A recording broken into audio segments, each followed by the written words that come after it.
We're live. We're live. We better not be live. We're live from Studio 1B. I mean, that's how it usually goes. But we're back with an episode of Controlled Chaos. This time we have a special guest, Liz from Team Fortress. Woohoo! Team Fortress. Yes, Fortress Athletics. Happy to be here. Thanks for having me. I'm excited about this weekend.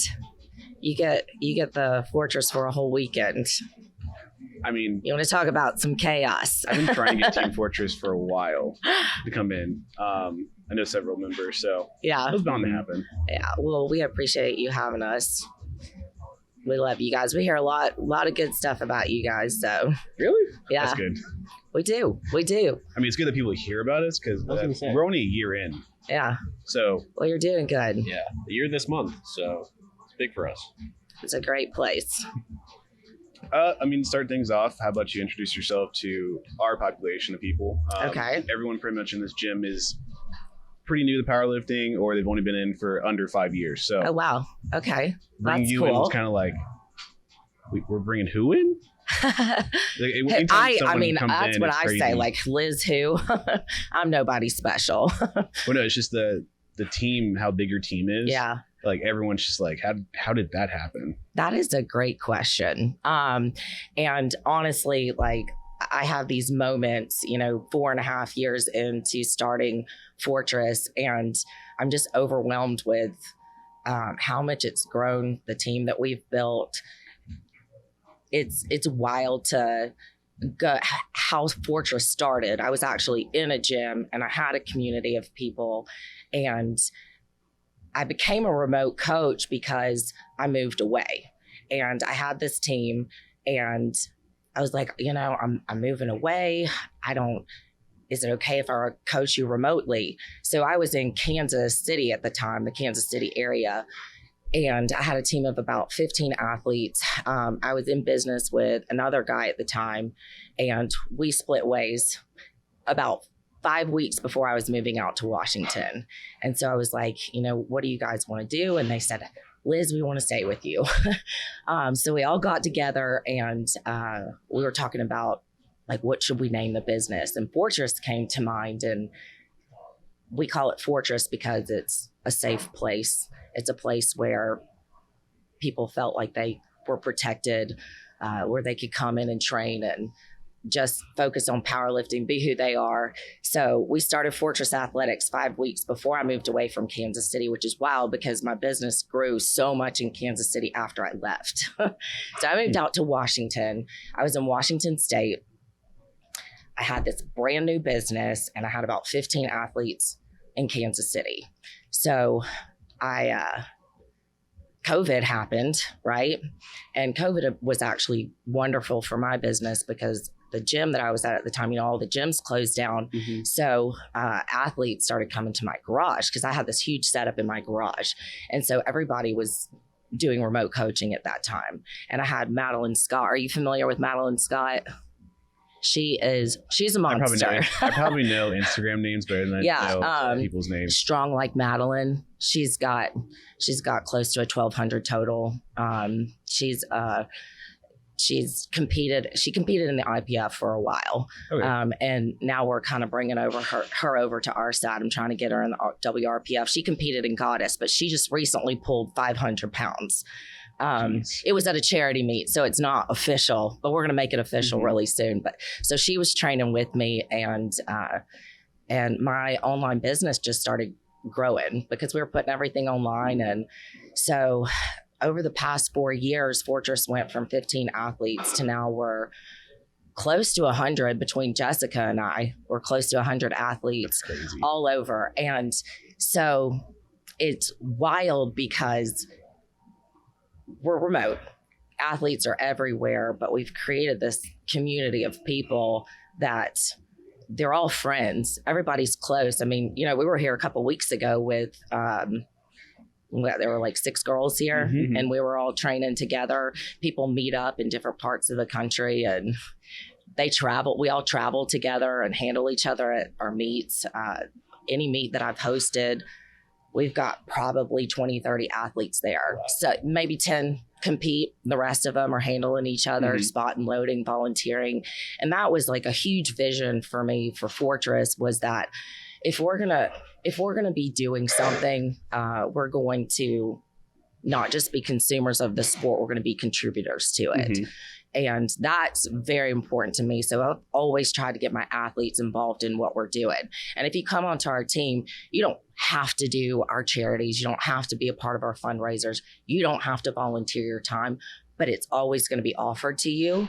And you're going to have an opportunity to give back in this sport.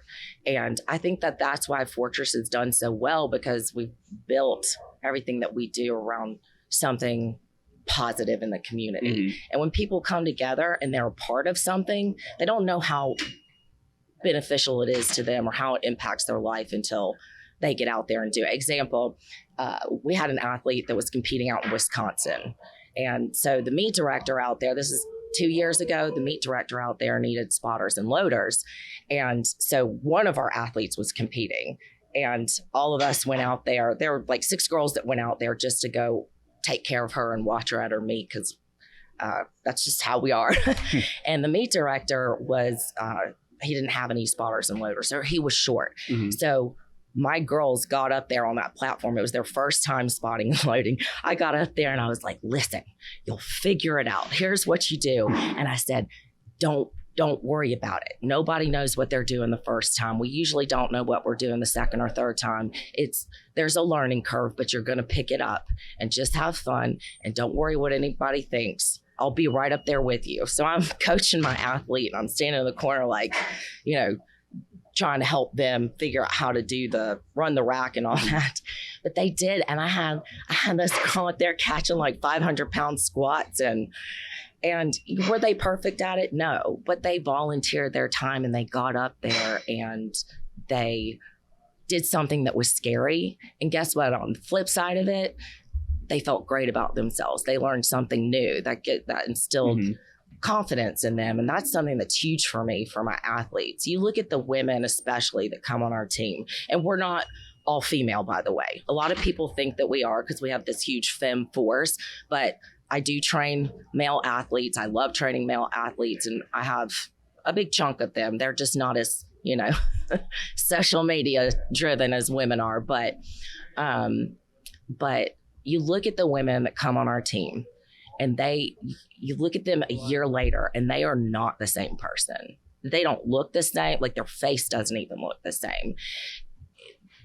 They'll send their progress photos and they start, with their head down. And Mhm. my biggest goal is for them, and a year later in their progress pictures, they're looking up and they're smiling. When did you start noticing that? Because that's actually interesting that you don't see it until people start prepping for a show, for instance. Mm-hmm. People who go through weight loss, they don't notice anything until they prep for a show, and they're like, hey, wait a minute, I actually look good. Yeah.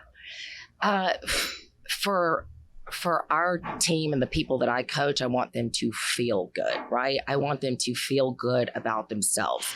And I think that glow that happens in a person, I think that the body composition changes, that glow that happens as a result of people falling in love with themselves. Mhm.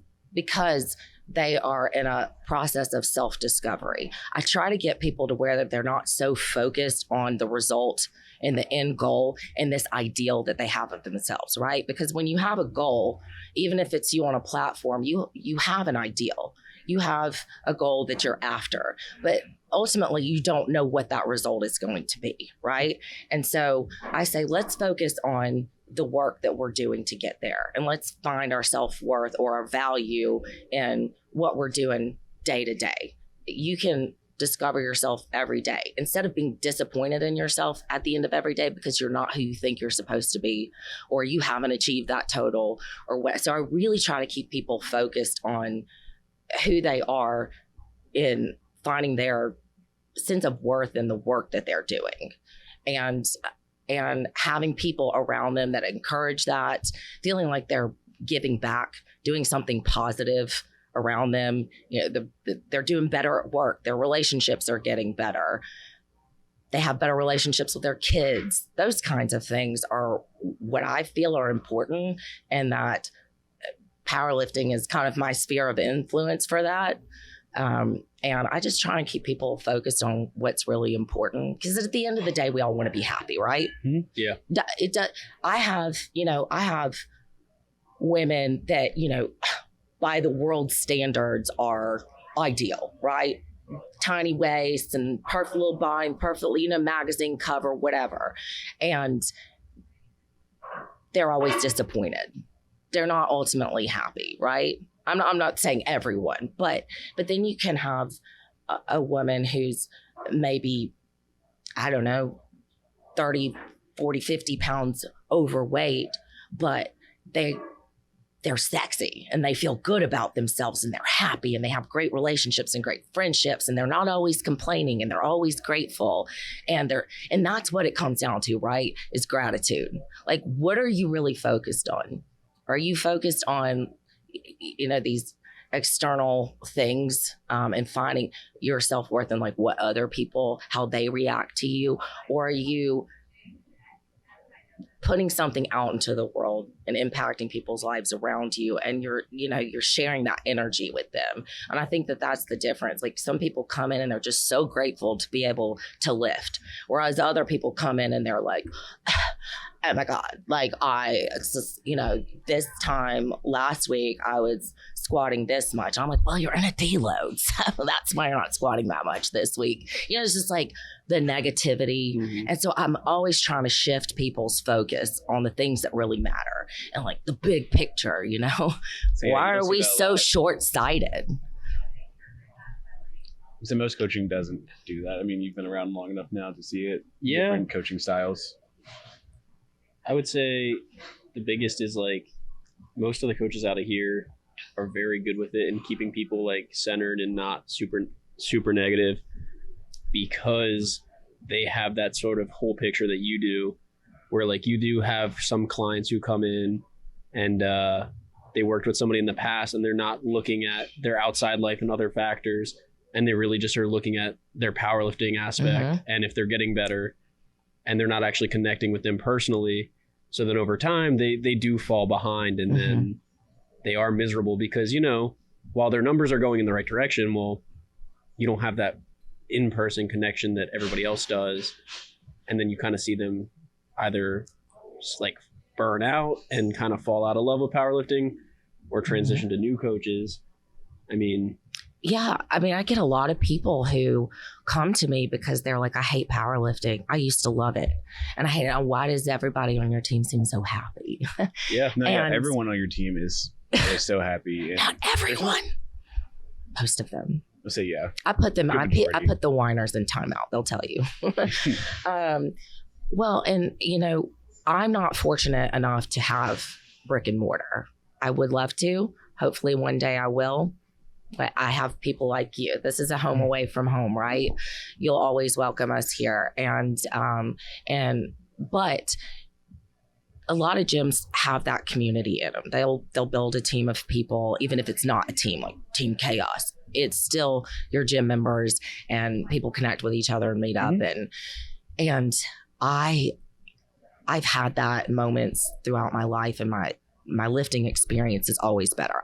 I know, like, I'm going to have 2 days of teaching this clinic, but I guarantee you my squat on Sunday, my 10 weeks out squat is going to go great, because I'm going to have that energy of all these people that I love and care about me around me, right? So I haven't always had that luxury. I've always been a nomad. I've never lived anywhere longer than 2.5 years. So I've always had to go to different gyms, and my business has always been remote, but that community has always been so important to me. And feeling like you have that support and feeling like you have people that know what you're going through. Sometimes I feel like the Wizard of Oz now, like I'm behind a curtain, because everybody on the team is like best friends. I'm like, I'll go talk to each other about it. And they do talk to each other about, I'll hear about it later. I'm like, well, we're going to talk to me about that. But it's just beautiful. I remember a year into Fortress, I was at dinner with a good friend of mine, JP Price, and he goes, Liz, why do you call it Fortress Athletics? why don't you call it Liz Train Coaching? Like, what is your why? And I told him, I said, I know it doesn't make sense to a lot of people, but this is my vision. I want to create a team. It's not my last name. We're not going to talk about my last name. You can go look on my Instagram page, but you can just call me Liz Fortress. So I said, my vision is to create a community that's remote, but connected. So we're connected online, but we actually get together and help each other and make friendships, and they feel the same support all around. Because not everybody, even if they're in a gym, feels like they have community, right? They're just going in there doing their powerlifting, but they can be with us, talking to us about what's going on, and we understand and we're there for them.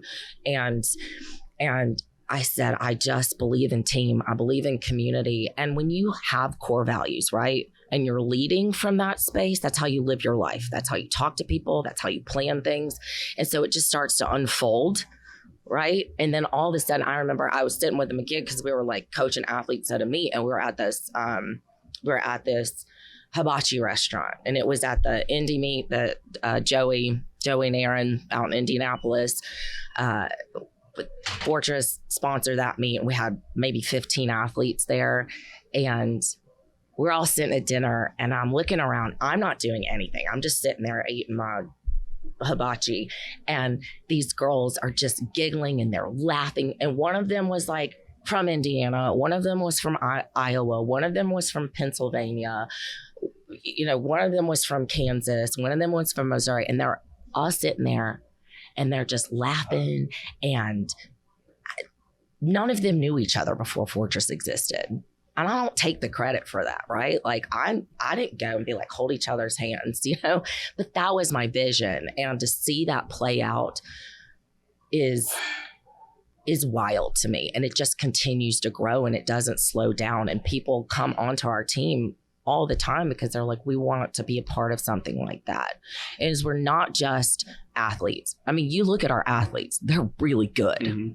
They're really good. We really care about creating great athletes. But you know what? When my athletes walk out onto a platform, if I'm not there, even if they're the only one, I want the officials, the other athletes in the room, I want people to be like, that's a Fortress athlete, because they have that thing about them.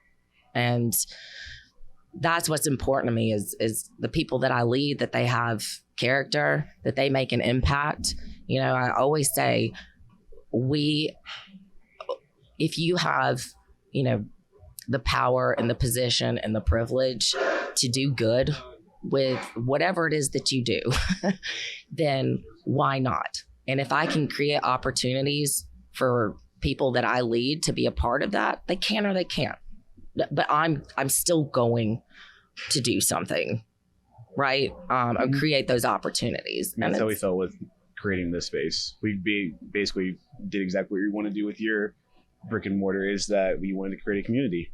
We came from all the corporate gyms in the area, and we decided to do our own thing. And slowly but surely, it's just a big one giant family. And because you lead from that space. I mean, and so it follows. We do is not about the family aspect. Yeah. That's why it's like, I want Team Fortress in here. I want whoever's coaching to be in here. It's the expanding of the family is always the mission. It's and making the space better for them. Yeah, and like you said, like it's not something that you actively sought to do. It just happens. It just happens. You then see people going out after their workout at like 8:00 to Waffle House in this big group, and it's like, that's not anything we can do. Like, we're not telling them to go have dinner with each other. It happens. You're creating the space for people to come in, to be themselves, to feel safe, right? And you forge these friendships, and often that's the energy that they get from the leaders at the gym, right? How do you make somebody feel when they walk through the door? Well, how you make them feel as the leader is oftentimes how they're going to walk into a room and present themselves to other people. They don't feel awkward and like they're not welcome. If they can walk with their head up, or feel like for example, you say, hey, I just want you to know that if if you don't know how to use a machine or whatever, like ask this person over here. And then you introduce them, right? And then that person's like, oh, I don't have to feel super awkward. And just making people feel comfortable with being who they are. It's kind of like introducing cousins, honestly. Yeah. It's like you might not know them, but you're part of the family. But your now, family. So you gotta know who this person That's is. my cousin. Show up to the reunion and it's 20 new people you've never met before. Yeah. And that's how it was with I'm avoiding Liz. family I saw like reunions. Liz walking around and I was like, Liz, this is Clay. This is Dean. This Yeah. is this person. Yeah, and I get that here, and it's really important to me who I align myself with as well, and that's hard because a lot of people are going to present themselves in a certain way, right? A lot of people, and I was going to touch on this, but if you're a leader, whether it's a coach or a gym owner or whatever, and you have this thing that you want to do, but you don't really have your own core values, right? You have to mirror other people. You have to copy or mirror or look at what someone else is doing and then try to duplicate that. Or what's the saying? Often imitated, never duplicated. It falls apart. The foundation is weak. The core values aren't there. At the end of the day, are they laying their head on their pillow going, what were my shortcomings today as a leader? Who in my community did maybe I wasn't careful with, or what did I do that's going to reflect poorly on me? How can I be above reproach, right? So I try and align myself with people who have a good track record or whatever, but at the end of the day, Especially nowadays. yeah. Right. But people will come out of the woodwork and you just don't know, right? You don't know. Especially with me, I'm a nomad. I have to collaborate with people. I have to be like, hey, Sean, can I come do a seminar at your gym? I don't have a gym. So I have to be like, hey, you want to run a meet with me next year? Yeah. Yes. Okay. That was a yes. Y'all got that on record. Thank you. It's a verbal contract. That's a verbal contract. I feel like I can shake your hands on things. But right, like I could, everybody could think Sean is this great guy and then I come here and, or I find out a month before, like, oh, he's got a criminal record. Yeah. He doesn't. A Google. Or do you? A Googler. Yeah. Oh, and then Sean shows up on Goob like 1 month before, and then I've got to find a new gym. And and it's hard because I'm like, oh my God, this is, but at the end of the day, like you can't, people are going to deceive you. People are going to pull the wool over your eyes. People are going to hurt you. Your name is going to get messy. And you will find yourself like trying to fix a mess, and it makes things messier. And I think it's so important as a leader when these things start coming out and people are, the fall from grace or whatever, that instead of going, well, I'm glad it wasn't me, we go, okay, how can I learn from this? How can I learn from this and how to be careful? Mm-hmm. Because a lot of people don't start out as bad people, right? They fall into a trap or they fall into whatever, and they end up in these situations that they never dreamed of being. But that's why you always have to be so self-aware. And I'll tell you, like, it causes me so much anxiety because I have these codes and like these standards that I live by. And sometimes I'm moving outside of those. And I'm like, I got to get back on course because it's just too easy to follow the crowd. If I did what was easy, you could ask anybody that like knows me and has known me for a while. I've taken no shortcuts. I have done so many hard things. My hair got real gray this past year because I've had to take on a lot of hard shit, but I always end up being okay if at the end of the day you can lay your head on your pillow with a clean conscience. And if there's ever a night where I'm up and I'm like, oh my gosh, I correct it. I self-reflect. I get on that path back to where things are good and healthy and safe, because our motto is, to protect the integrity of the sport and the integrity of its lifters. And anytime I feel like that's compromised and I was responsible for it, I can't sleep. I don't know if you feel the same way, but it's hard because you're leading all these people and you can't control what people do sometimes. He's giving me this look because recently I had the same thing where I was outside of my own ethics for a moment, and I was like, nope, I'm leaving this group chat, not going out. I have to be the most unbiased person here, because if any issues does occur, then I have to be the voice of reason. I have to be the authority. And I will often, unfortunately, turn down invites to go out places and be around people, because it's like I never want to show favoritism, because everyone in my eyes is equal. Everyone is a family member. Yeah. And Ryan will be the person like, it's okay. We can hang out with these people. And it's like, unfortunately, above reproach, right? A big sigh. I can't, I never be in a position where I make anyone feel uncomfortable.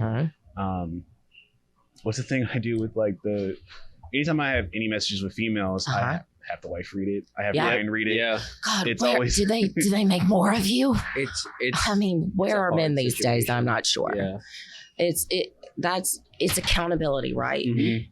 Kim Mossberg is my director of operations, and Sean knows her well, but she is and Jessica Rogers as well, of course. They are my accountability, and I share everything with them. They have the passwords to all of my accounts. They know all of my money, which is not very much. And when I do something stupid, when I make a poor moral decision, I tell them. And you've got to have those people that are keeping you in line, because it's so easy to just stray from that and just find out, like, how did I end up here, right? Yeah. And you're talking about who do I go out with, who do I hang out with? I mean, I'm wild. I'll go out and have a good time, but I'm never gonna get outside my space where I could compromise my whole entire business, right? So it's always going to be with somebody that I feel safe with, and I'm not no stick in the mud. I'm not stuck up. I'm a free spirit. I love to have a great time. But at the end of the day, my integrity matters to me. My reputation matters to me. Why? Do I care what people think about me? Hell, yes, I do. Hell yes, I do care what people think about me, because what people think about me that impacts like 100 people that I'm leading, that Jessica and I are leading. It impacts Jessica's business, right? Yeah. Like, I think about, how would this affect Jessica? And that's the space that I live in, and I think that's why we're okay so far. I mean, that's ground zero for what happened in February with everything that went on. Is that, like, I'm hitting them up like, guys, we have to make a statement, because we are not going to be the ones on the side of history that is taken out of context, or our values are ever questioned. When that happened, we sat at the table for like 3 or 4 hours just talking. We had Ryan come in, and we talked with Ryan, and it was just planning, like, okay, what do we do? What is the right approach to this? Because again, it's like, there is so much wrong that has been done. Yeah. And it's like, it doesn't fall in line with our values. How are they going to react to it? And then seeing as how they did, it was just like, what is the next steps? How do we foster the community outside of USAPL? Like, what was the next approach? And that was a tough. So we just decided couple days take our own hands, instead of having anyone else decide our fate. Now we decide who we align with, who we do our contracts, who we bring in with people, like who's on staff with events, and I run background checks through every systems. I didn't have to run one on you, because I've known you for years. Don't run a background check on me. You'll find all my speeding tickets. Same. Anyway, so yes, and the people that are the loudest usually about a controversy are usually the ones that you have to look at the fastest. And I have been vocal on occasion. I don't like call out culture, because I feel like it takes everybody's eyes off of their own, sick shit they're doing in their own lives, maybe in their family, and they're just like, oh, look at what this thing this person did. We could all be put on a stand, right? And when the USPA thing happened again, like,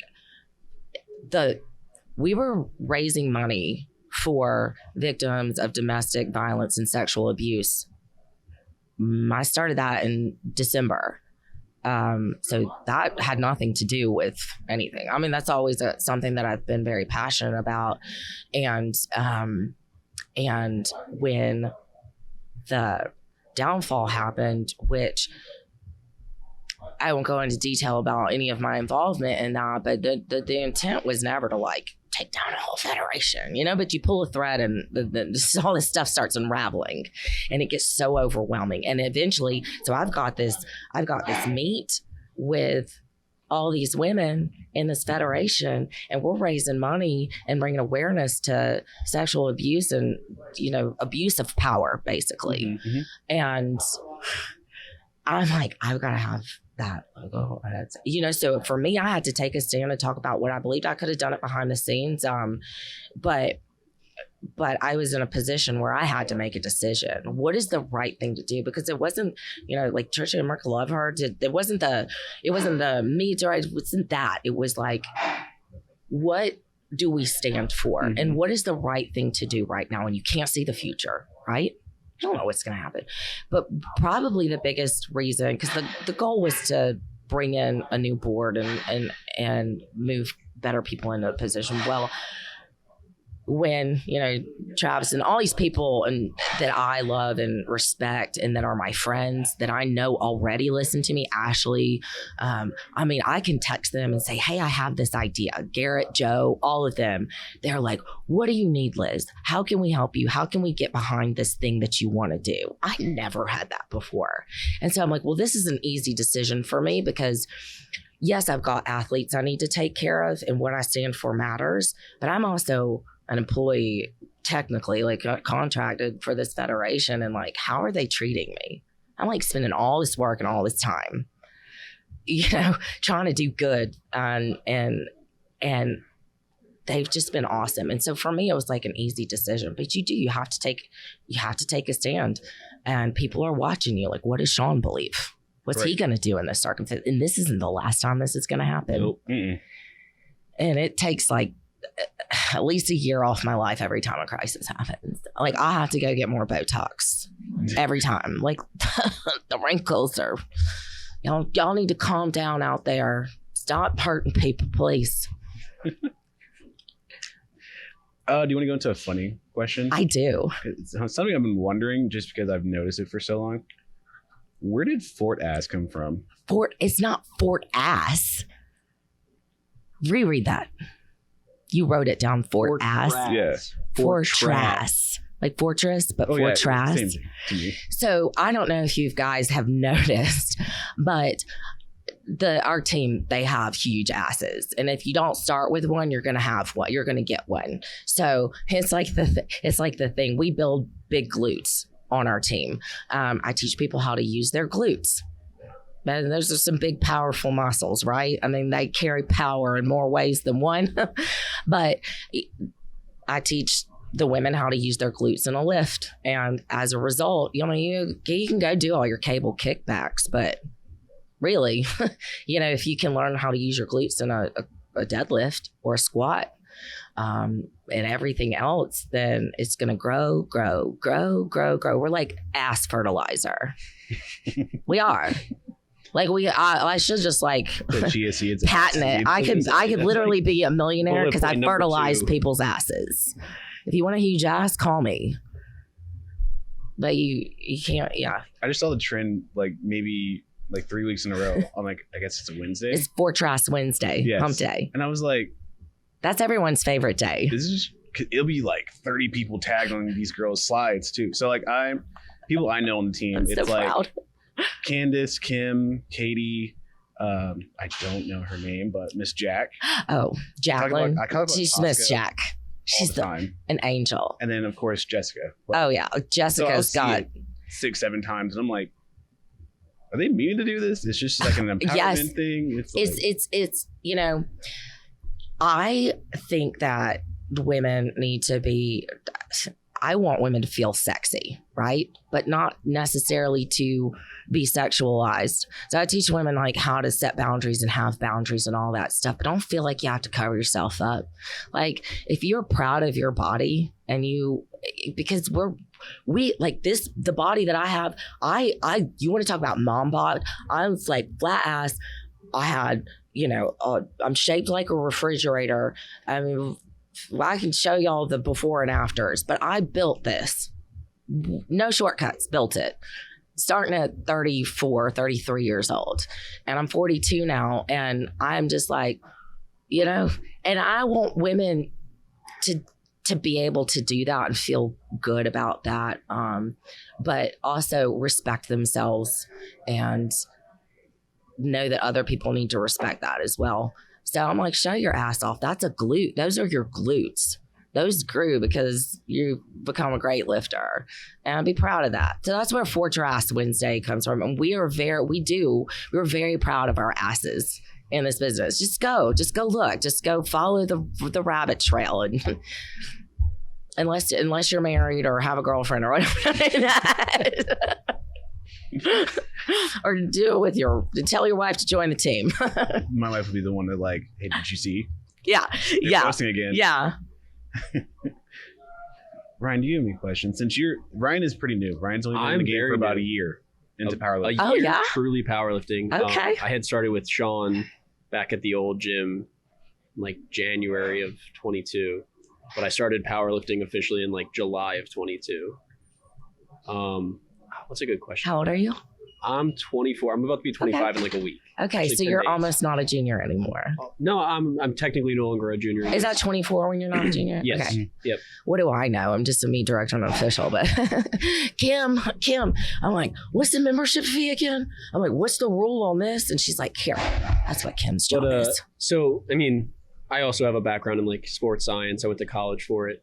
You had said you have over 100 clients split between you and Jessica. Mm-hmm. Does it get overwhelming? Because I mean, when we were at AmFam, I think at my peak clients, I had about 16 in person, and I was training like 21 hours a week. But I was there about like 50. I remember the worst time of my life there. I was there 21 days in a row, no days off.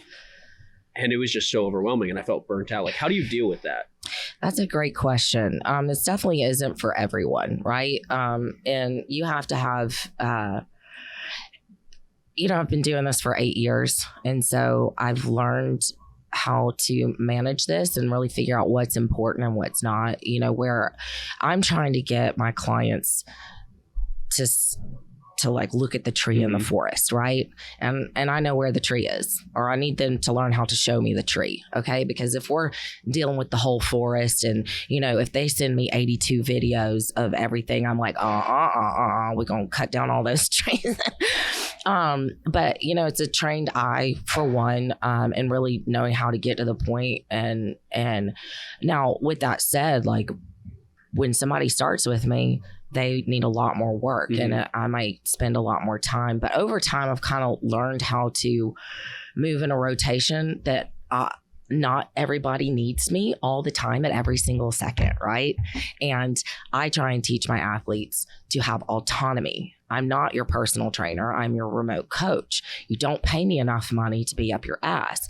Like if you're going to text me and ask me what to do next, I might not be available because that's not what you pay me for. So boundaries has been huge for me, and setting up expectations. So I tell my athletes, I'm like, I'm going to put you on a 2, 3, 4 day rotation.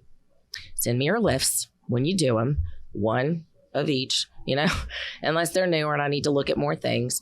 And I always get to that lift at least by the time they do it again.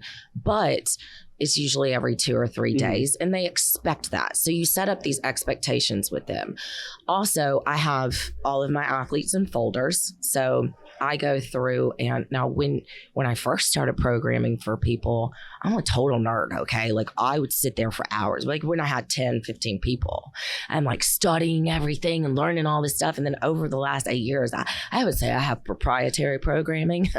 I've kind of learned like what works and exactly like what to do. I know I'm all over the place and it seems like I'm never paying attention, but I am like hyper focused on my athletes. I'll be looking over there, but I know exactly what they're doing, exactly what to do with them. So they might not even feel like they're getting, the whatever attention, but you look at my athlete and the progress that they're making, and a lot of times that's why somebody comes on the team, because I will make you better. I do see what needs to be fixed, but you're obsessing over everything else, and I'm keeping your eye on what's important. And so it's really about time management, and Kim has helped me a lot with that. There's a lot of things, as your business grows, and you've got people that help you, right? Yeah, I can't do everything myself. Right. I mean, yeah, and you learn. Most of the people that work for me, I would say work with me. I feel like I'm just a part of the team, and they all have their role. But most of them have been my athlete for years. We brought Rebecca, trainer queen. She's our mobility and rehab coach, changing the lives of all of my athletes who are broken. She works on their internal health, right? I worked with her for almost 3 years before I brought her on as a partner, as part of the team. Same with Jessica. I knew her for 2.5 years before I was like, hey, do you want to do this with me? Because I need a me, and you are me. And she's amazing. She's changed my life. Like now Rebecca has, but I trust them. And so I'll just let them do whatever they want, right? And Kim, I'll be like, oh my God, I need this email. I'm in the carpool line. And I'll say, can you draft this email for me? And then she'll put it in my drafts and I'll press send. So it's about learning how to manage your own time, to set boundaries, and then you just get better at stuff. You get better at it. You know how to program. You're not having to bust your brain cells. So in 5 years from now, as you're coaching, you'll be able to grow your team. You'll have a system. I have 2 years worth of blocks, beautiful, brilliant blocks that I've written that I'm real proud of. And I can copy and paste a lot of those things. I'll edit them and tailor them to the athlete. But I'm like, this works for the general public. And this block is a bench focused block. So I'm not going to write something brand new. Yeah. Like, you're not that special. I feel that. You know what I'm saying? Like it's so you build this system and then it gets easier. And now I get to do things like have fun and go out to dinner. And I don't have much of a social life, but it's important to me to build a foundation where I'm able to actually also have a life. I want to settle down. I want to be in a relationship one day and have like a community and friends. And I can't do that if I'm always like overwhelmed. And that comes with boundaries, being able to have a personal life. Got to set your boundaries. So how long? So you've been lifting for a year. Yep. And are you USAPL? I am USAPL. Okay, cool. That's honestly purely out of convenience. Yeah. So it was our first ever meet here in October that we hosted. When we talked with Sabre and we got it set up, I think it got posted on like a Friday, and by Monday I signed up. And then I said to Sean, I was like, all right, let's switch it from general strength. Because at the time in college, my strength coach, he was just a bodybuilder. So everything we were doing was just wrong. And like I'm in classes learning about the right way to train athletes. And I'm like, this is what I should be doing. But like, I'm just like, I have to follow this program or I'm running laps. Yeah. And I was never particularly very strong. I could do a lot of volume. Yeah. Well, yeah. But I couldn't do a lot of weight. If your coach was a bodybuilding coach, I'm sure. And as soon as I sent that message, we just switched it up right away. And it's been great since. I mean, you had just put up the one post. I think within the year of doing it, we've added like 240 something onto my total. Damn. New games went through the roof. Yeah. Fist bump through the across the table. But again, it's just the beginning, and it's like after doing all that, the goals are only higher. Oh yeah. I remember when we had put up a graphic for New Year's of like, oh, your 2023 goals by the end of the year, what do you want to hit? And at the time, I think I had said like 420 on deadlift, 400 for squat, or like not even that. I think it was like 375 for squat, and then like 260 for bench. And then by like March, I had hit the squat. I mean, it was to a box, like a 12-inch box, but yeah, it's just seeing what we've done now and where we're gonna go with it. it's a lot of exciting stuff. I'm excited It's for like you. having the I'm background. gonna have to follow your journey. I'm not the best at posting. I mostly post like just funny things. Whatever songs are like stuck in my head at the time is what I put on. Especially R&B. Well, Oh, now yeah, you loves have to, because R&B. we're all gonna be Oh, yeah. watching. I'm a whole R&B head. He's from Philly. Oh, really? I am. But yeah, like having the background I think has gotten me into it more, where it's like working behind the scenes. Like in October it was funny because leading up to it I was more concerned on how the actual event went and Mhm. not at all about how I competed. And then I did June, and it was the same thing. But at the start I was like, no, I want to go as hard as I can, I want to do great. And then the closer we got, I was like, oh, this is our biggest meet, we have 120 lifters registered, dropped down to 106. And I'm like, I don't care how I compete, I just want this to go really well and like everybody Yeah. to come back and Yeah. sign up. And then we started WRPF, and unfortunately I missed our first one because I didn't realize my vacation had timed up perfectly with it, which kind of sucked. He also missed meeting Travis and Which setting like, Nabil's world record at the time. so it's like with November coming up, I'm like, okay, I'm all on the back end stuff, like just seeing it. Mhm. We're in the process of becoming USAPL refs too, to help Yeah. out with Sabre. And I'm it's a just like, USAPL ref. it's like the I more, started in USAPL. I mean, I think it's good because again, it's like, you know, Sean had a hot take a while back about like using the specialty bars where it takes more skill to pull on a deadlift bar or spot on a squat bar. It is a great federation for anybody like myself Yeah. to just get into it, because again, you don't have to worry about having a specialty I mean, bar. You're- USAPL kind of, went through its thing, and it's gotten so much cooler now. I mean, I started out in USAPL. I was in USAPL for the first 5 years, and then I just wasn't having a great time. A lot of that had to do maybe with the meets I was going to and whatnot. But USAPL was like, and I still identify as like, like the natty USAPL nerd who wears, matching whatever. But I just never it's so funny to me that now I'm going to compete at the pro, like in a mono lift. And I never would have imagined that, because I still identify as, like a USAPL lifter, and it's just only been the last couple of years that I've switched over. I was doing USPA and then now WRPF. But I tell people, Fortress, we started out, all of our athletes were USAPL. Our first team meet was USAPL. We took a bunch of athletes to nationals, and it was really important to me. I remember making that decision a year in, not to be about a federation. I was like, look, I don't care what you want to do. You want to be untested, tested, USAPL, RPS, APF, USPA, WRPF, I don't care. I just want you to go to a meet that you want to be in, that makes you happy, get on platforms you love. And even for my advanced athletes, Madeline is a great example. She's been just chipping away, and she's had so much political issues within the IPF, and all just shit keeps happening. And I'm like, you know what, Madeline? You are so strong, ridiculous. She just pressed, I don't know, 250 something for several reps, like air.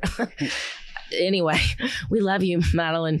And I said, can we just move on past this? Can we just have fun now?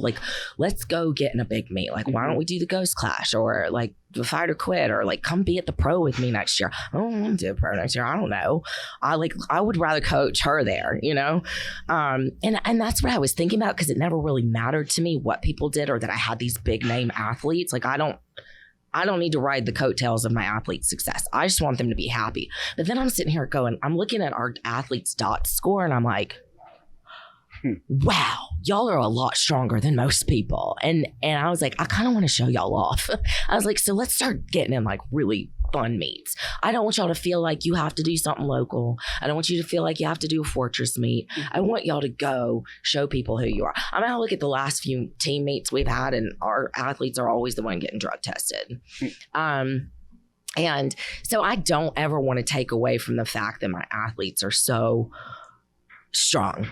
I mean, like Jessica, her athlete, Kelly, she's the best lifter at Goddess. And then Madeline was on the drug tested day. Kelly was on the untested day. And I'm just looking at Jessica. I was like, we're really good at this. Like, we have really awesome people.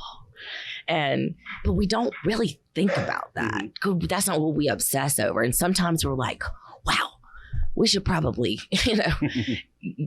show them the world that's out there. So I'm kind of trying to do that right now. Like, you bitches deserve to be with the big kids. I can't even believe I'm going to be with the big kids. I feel like, Mary Catherine Gallagher, like superstar, like I'm going to have to go out on the platform and like do a monologue before my first squat and be like, let me tell you about my journey to the pro platform at 42. Thanks for letting me come to the cool kids party. That's me. But I'm excited. So meanwhile, we'll just be I was there. gonna say, we'll just be there, combo racks and stuff. Are you gonna be at the pro? Y'all are gonna be at the Yeah, pro? we're gonna be sponsoring in the it. warm-up room. It's we're sponsoring the equipment. Oh my So- God. So the racks you're going to use. So yeah, You'll you'll be see using me and them him again. pull up in a big old Yeah. box truck with all the equipment in it.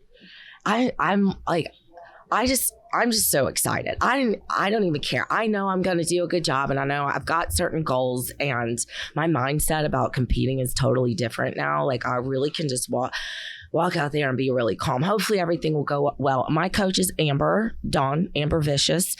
She's amazing. If you don't come with us, you should call her. No, call her. She's just been the perfect coach for me. She's great at programming for me. And I like go at her being competing in the meet, and me being there, and then having I've always gone and handled people. I never had anybody handle me or coach me until USAPL Nationals. And Michael Greeno is my coach at the time, and he came out there and handled me. And I was like, when is this? He's like, sit down. And he's like, let me do this for you. And I'm like, I don't know. So having Jessica last year handle me at the Good Guys and having all these people taking my knee sleeves off, I was like, I'm a diva. This is so cool, because this is what I do for people. So having the Fortress team is going to have a VIP table right up front, and all these people are going to be back in the warm-up room. I'm so excited. I feel like I'm a real power lifter now.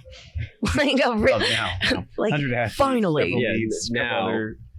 couple other- So, but for me, I want to use Fortress as an opportunity to get eyes on what we do that's so important in this community, which Special Olympians, we haven't talked about that yet. I was gonna say, yeah, basically round out everything. I wanted that to be the last thing we talked about as we close this out. Yeah. Because I saw the shirt and I was like, I saw that Built you're starting strong. marketing for it as well. Yes.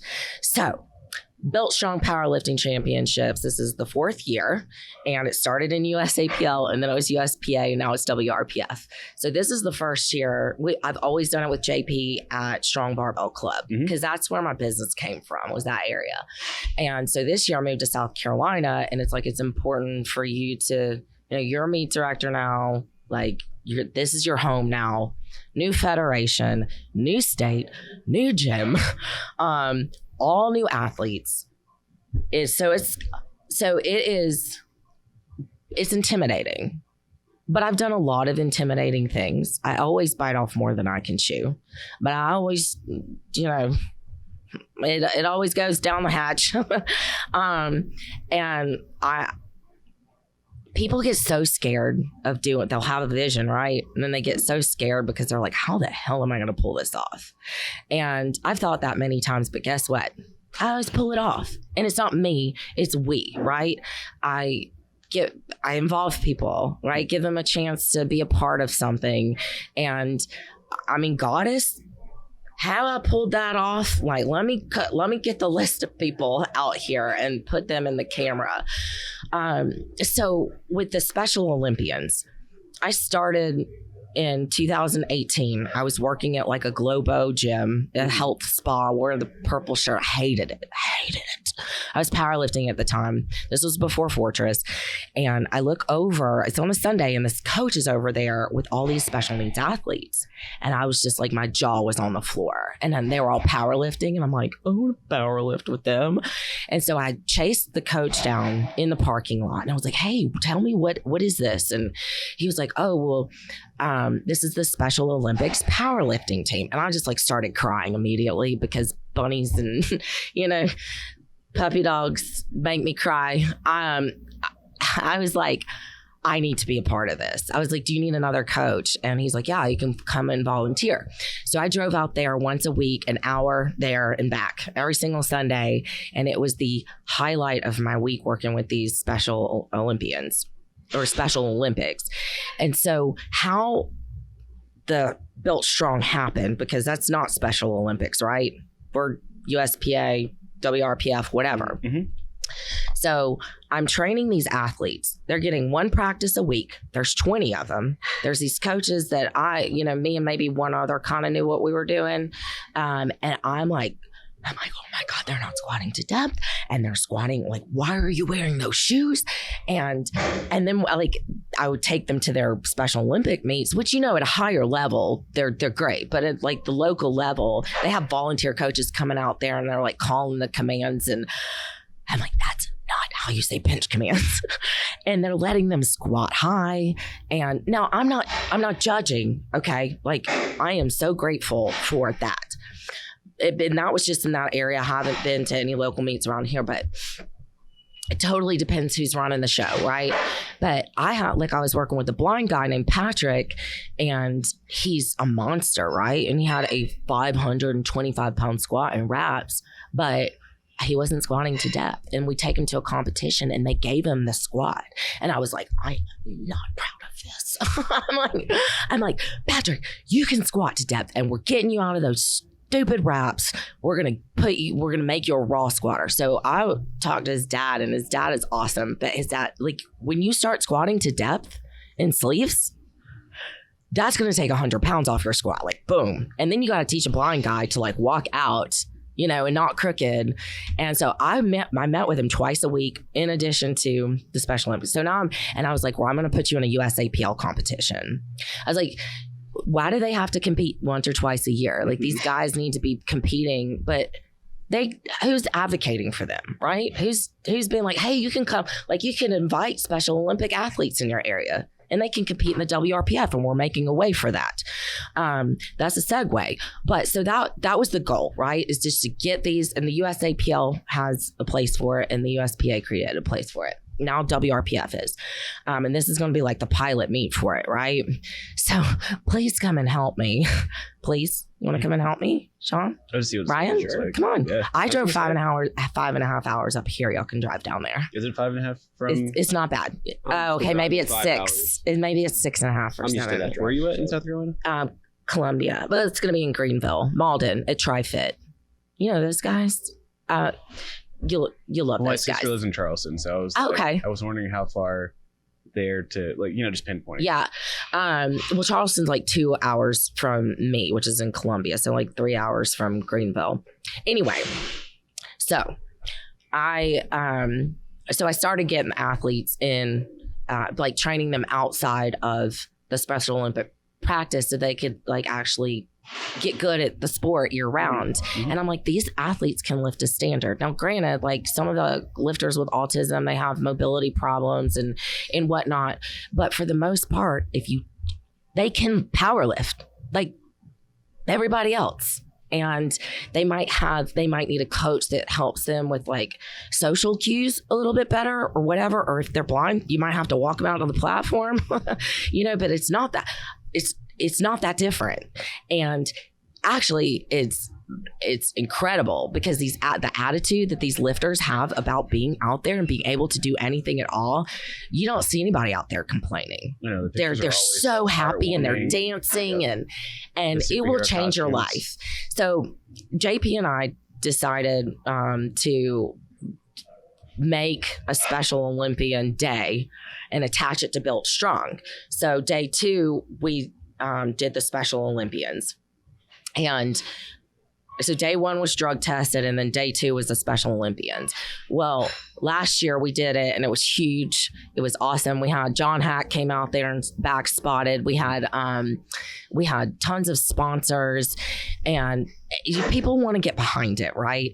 And so it's really started to grow. But now we're here, and I'm in a new fed, a new state, and all new athletes I have to get to know. That was the meet and greet. I'm like, y'all come to my party. I'm going to introduce myself. And so I try to get everybody in the area together, but people need to get their eyes on it, right? I want to connect the Special Olympics, the Special Olympians inside of the Special Olympics, and have them also be able to compete outside of the Special Olympics. But their parents or their caregivers not necessarily going to advocate for that. Number one, because they don't know. So that's my goal, is to create awareness. This meet will bring awareness. I think we're going to have a full flight of Special Olympians, but even if we have 5, they're still going to get the royal treatment. Mm-hmm. We're going to have sponsors. We're going to have people come out and help. It was going to be a 2-day meet, but we moved it to a 1-day 2 session. So drug tested in the morning, and then we'll have untested and Special Olympians. We're going to treat it like a prime time. They're signing up. They'll sign up through a JOT form on my website. Like if you go in my Instagram, you can go and they'll sign up there so that they can bypass the payment, and I'll just manually enter their information. But our goal is to raise money, and we'll start doing the Built Strong fundraiser in September. We'll, from sponsors or donations or whatever. And the goal is, because how much would you say that it costs an athlete to compete?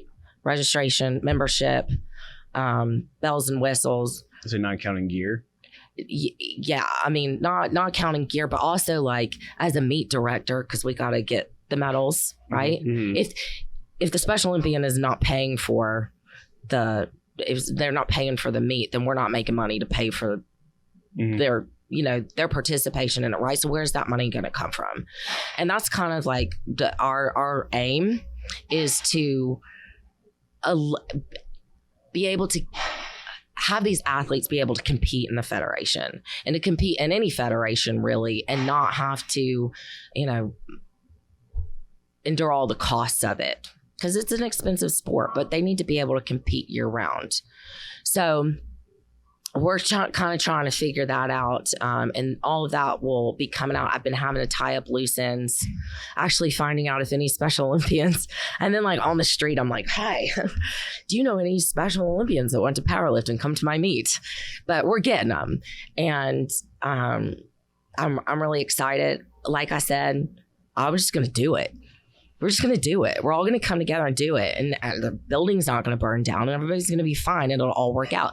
There might be a technical difficulty, or we might need to figure out how to do it better next year because something didn't go well this year. But guess what? Everybody lives. Everybody gets their total. Everybody has a great time. And I just make sure everybody wants to come back, right? That's what we do as meet directors. Like if there's a problem, we're like making sure nobody else is affected by that problem as much as we can. But usually like things go very smoothly. This is a new thing. So Special Olympians inside of the WRPF is starting to happen, and everybody's been really supportive of it. Joe was like, we need to get them to the Arnold so they can have their own exhibition event, where it's like deadlifting. We want them to be a part of what we're doing. Right. They deserve to, but they can't sign up for themselves. Mm-hmm. So we're going to be there for them. And we want to get people interested in it. We want to train gym owners how to bring them in, how to, meet directors, how to get them in the meet. So it's going to be problem solving along the way. But people think they got to have everything figured out before they start doing it. You don't. You just do it. And then you're like, well, shit, we got this problem. Let's figure it out.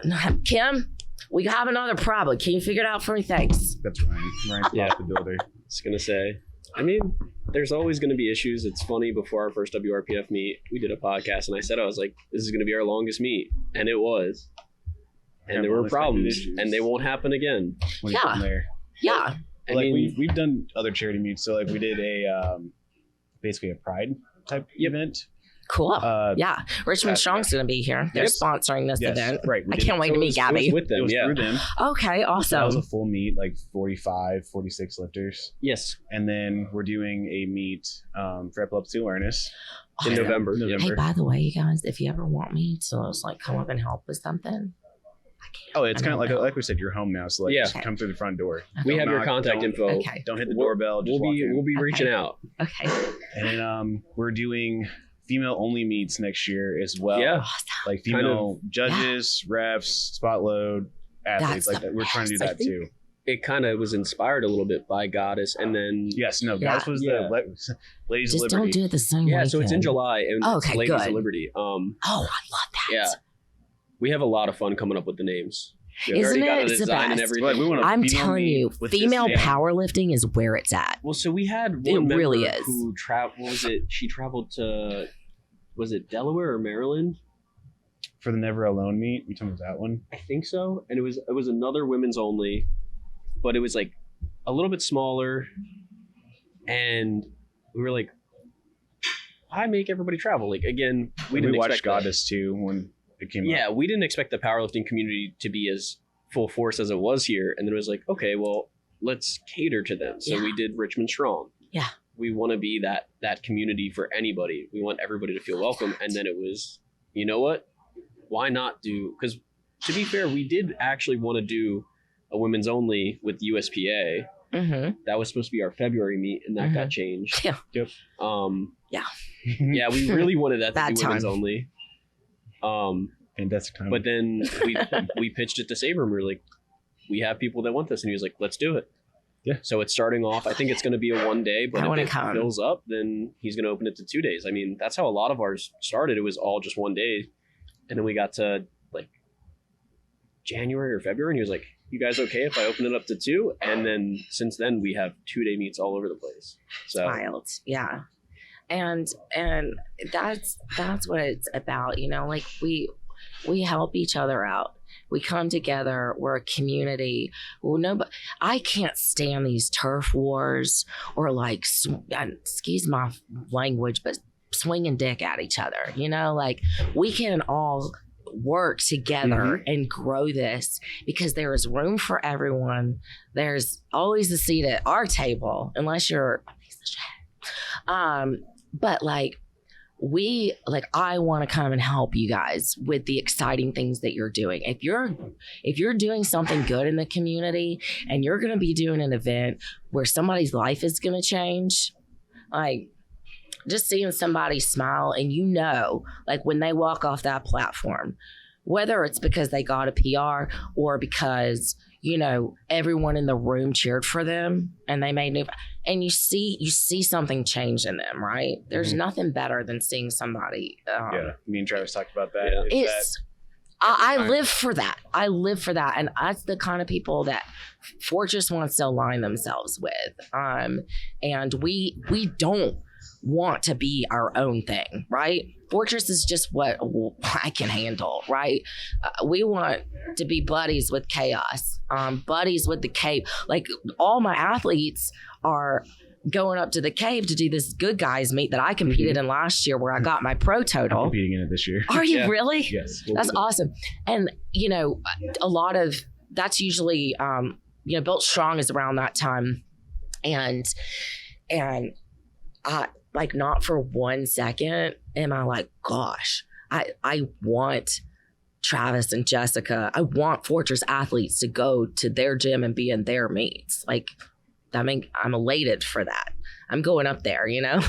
And I just think that if we work together and we find people that we can trust, that are going to be there for us, like as leaders, like we can show up for each other. Like I know Sean's going to come through and I know I can trust that guy. And, you know, if you ever want to call Liz and say, hey, can you come out and be a part of this event? I'll be like, yeah. And then I'll bring a team of 5 really awesome people with me. And because the more the merrier, right? The more we work together, the more good we can do. And that's all I want. The powerlifting's been a dark place last year or so. Mhm. And we need to like steer it back in the other direction. I feel like we're doing So- a good I was gonna job say, doing that. I think it's Yeah. on the right path. Yeah. Now that everything that's changed has changed and Uh-huh. people have emerged. Hmm. I And feel like we're seeing- on a better path now. Yeah. Yeah. And seeing action actually be taken with things when they happen and not just swept to the side. Exactly. Yeah. And people That's- will avoid a good opportunity because they don't know what it's going to be like, or that's going and volunteering at an event. But then they do. And not one time has anybody ever taken time out of their day to go do something that's positive, and they didn't leave and be like, wow, I'm really glad I Mhm. got off my ass. And, I didn't watch. What do people watch these days? I don't know. I haven't watched TV in forever. Like, So we're nerds. We're watching Yeah. anime. So Yeah. no. you watch anime? Yeah. Weirdos. You couldn't tell? Yeah, I mean, was I'm gonna not say, if surprised. You go over to the warm up. I mean, I probably would if I had time to. I'm that, mom that watches crime, like murder documentaries, and that's me. Yeah. So I'm always like, well, at least somebody's life is harder than mine. Okay. So that brings me to a cool question then to kind of end things off. What is your favorite crime oriented show or movie? Okay. And if you could place yourself in it, how would your character act in it? Okay. I love Morbid. That's not a show. That I like crime documentaries, right? But it's usually like a one-time Mhm. show. Mhm. But I listen to Morbid podcast, and if I was in the crime, who would I be? What role would I play? Yeah. Are you the investigator? Oh, I'm Are you absolutely the serial killer? investigator. Are you the victim? Oh, I don't like blood and guts. I can't. No. So I definitely couldn't be the serial killer. And obviously I don't want to be the victim, right? And if I was, I would definitely get out of the situation, because some of these decisions that these people make, like, why are you doing that? But I absolutely the investigator, or like the person that discovers the crime just because they're like paying attention, and they call the detective. Having an eye for something that's not right, Fair enough. having those gut instincts. Ladies, you're never wrong. Your gut is never wrong. Do you hear me? Your gut is never wrong. Anyway, Oh, no. everybody knows what I'm talking about. I wouldn't mind being a Black Dahlia. Just, a universal mystery for everyone to try and solve for decades. Yeah. Forever remembered. Hey, that's my favorite is Black Dahlia. I have Dahlia tattooed on my arm. What? Yeah, so it's not black, it's red, but so yeah, I'd have to think about that one. I mean, my brain exploded with so many I different. mean, you're going to be here all weekend, so I I'll was probably gonna get the say, answer. Yeah, I really like cult leader stuff, and people do call me a cult leader, and we kind of are. But I mean, are you a cult leader though? If you say you're one, so that probably That's just goes Yeah. ahead and Yeah. negates the possibility of me being one. But we do have our certain things. We follow the religion of huge ass and big totals. Huge ass, big, huge totals. just astrology. Astrology. I'm an astronomer. That was good. That was funny. All right, we'll wrap that up, guys. That'll be the end of this episode of Controlled Chaos. We want to thank Liz again for coming Yeah. out. Thank you guys so much. I appreciate it. I'm looking forward to the clinic this weekend. I don't know who's more excited, you or us. Because, I feel like we've been talking about it a For a lot. while. Because it's been a slow 2 months for us. So, I thought it was in the beginning of August, and it was like, wow, it's towards the end. So, Yeah. we've been waiting for this. Well, I've taught a lot of seminars, done a lot of clinics, and one thing that I've learned is we just kind of roll with it. It's very interactive, and I'll teach people to squat, bench, and deadlift all day long. The most interesting things about it, we learn a few things about that, but the most interesting thing are our mindset, talking about those kinds of things, and things like peaking, proper peaking, how to just those kinds of things are probably what you'll hear at this seminar that you don't hear at other seminars. You'll learn how to squat, bench, and deadlift. That's easy to teach people. All right. Let's go. I got to go get my dog. Do it. All right. Yeah.